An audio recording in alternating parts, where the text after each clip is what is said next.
I was born and raised on this farm. I grew up knowing how to work hard and also play hard. My parents raised a good family here, and I've had the privilege to do the same.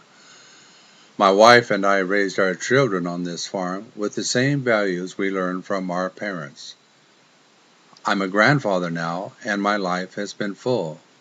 There have been good times and bad times, times of health and times of sickness. I've experienced great joy and also deep sadness. Times have been extremely difficult with no end in sight, only to be immediately followed up by smooth sailing. I've had perfect moments here and there throughout my life. You know, those brief moments when everything is just completely perfect.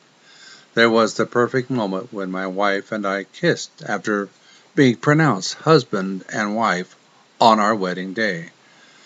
There was the perfect moment when I first looked into the eyes of my newborn son, feeling love struck and honored to have assisted God in a true miracle.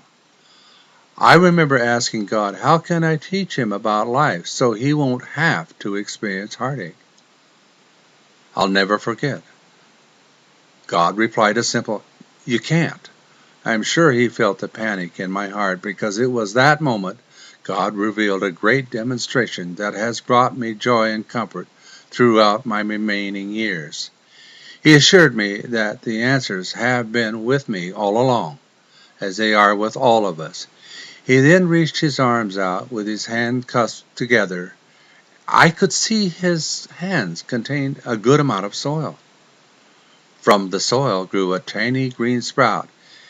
He said, "As you have grown many crops, you are well aware that there are several elements that go into a successful harvest.